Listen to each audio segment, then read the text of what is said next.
Lacombe was born in Rochester, New York, and grew up in Stratford, Connecticut. He is the class president of the class of 2024 and serves on the student leadership team for HMS's newly formed Office of Community-Centered Medical Education. He will be training in anesthesiology at Columbia New York Presbyterian Hospital in Washington Heights, where he hopes to continue working to expand access to healthcare for historically underserved communities. This is the friend that you can call at 3 a.m. in an emergency, the friend that will celebrate you during your highest of highs and your lowest of lows, that friend that will stand by you for justice despite all the obstacles in his way. We call him TLC because that boy can dance too. I am so proud to introduce my friend, fellow president, and nephew, TLC.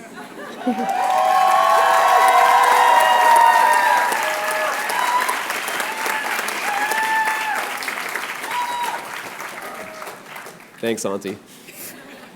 So for those of you who I haven't met, again, my name is Tyler Lacombe. I'm the product of my teacher's advice, my mom's support, my shared experiences with my friends, and my thousands of mistakes. And as of today, I'm a doctor.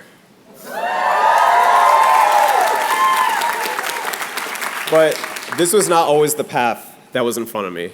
As many of you know, black male physicians are few and far between. Ooh. Things are out of order here. What's up?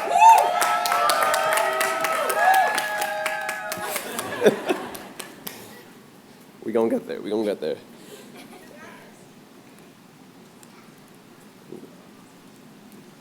All right, we got it. As many of you know, black male physicians are few and far between. I was 18 years old by the time I met another black man even interested in the medical field. And so for most of my life growing up, my vision of the future was scattered. It really changed by the day. My best friend wants to be a baseball player, me too, even though I've never really held a bat. The girl I like wants to be an artist, me too. I'm really good at painting by numbers. And I even applied to a high school entirely dedicated to the field of marine biology, which my mom immediately said no. Mother knows best, for sure. It was not until my sophomore year of high school that I found true direction, or rather, it found me. That year, I took part in a health career pipeline program, a weekly visit by a teacher no older than 23, the same age I was at the beginning of medical school. His purpose was to expose us, a class of primarily underrepresented students, to the vast world of medicine. And sure enough, I spent the whole year flipping through the career book they gave us, just thinking, look at all these ways that I can help people. In the year before medical school, I came back to that program, but this time as a teacher, because I know just how much life can change when someone tells you that this is for you too. This is for you too. When the Supreme Court struck down affirmative action not even a year ago, I felt like this message was lost on a grand scale, as if the ramifications of hundreds of years of atrocity were over. I remember Ruby Bridges, the first African-American child to walk into a formerly all-white school in Louisiana back in 1960. I remember all of the black and white photos of the event, which made it feel so ancient, even though color photos had been around for decades at that point. Then I remember my dad, who grew up in the civil rights era in Birmingham, Alabama, is actually older than her. And speaking of Birmingham, I remember learning about the bombing of the 16th Street Baptist Church in 1963. 4 children were killed, the youngest of which was 11. My dad was 9 at the time.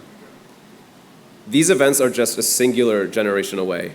And so many people today feel that pain in where they live, where they can get food, and what education is available to them, all of which play a major role in their health.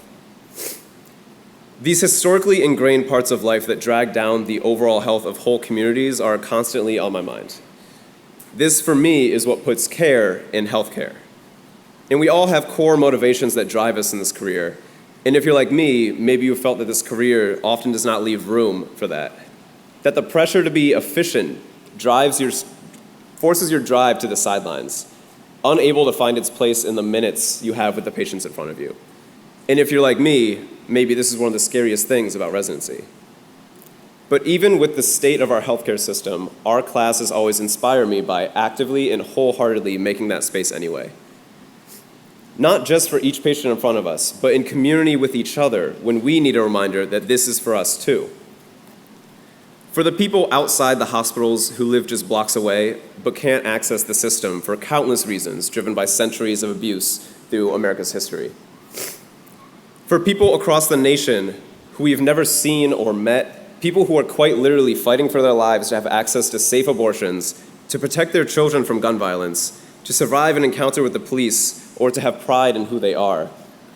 And for people across the whole globe who day in and day out face the horrors of war, occupation, and oppression, from Sudan to Congo to Palestine and beyond. We make space and care for people internationally simply for the fact that they are people. And we did this often without the power that comes with an MD. But now that it's here, we can only go higher.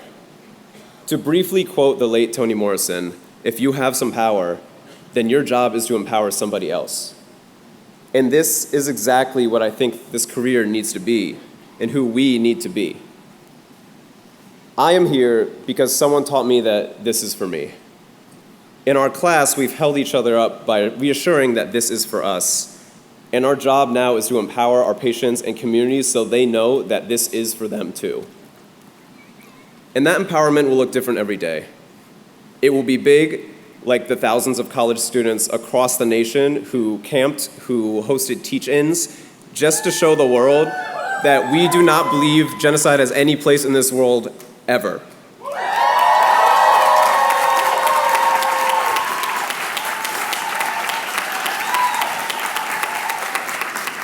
And that empowerment will be small too, such as signing on to a petition or a letter for a cause that you feel is just. But regardless of how it looks, it is our duty to share the power we now have and to lead with our whole passionate selves. Because whether you are advocating for changes in health policy, spreading awareness of silenced voices worldwide, or just showing one single high school student that they too can be a doctor, there are countless changes to be made for all of us. Thank you, class of 2024, and congratulations again.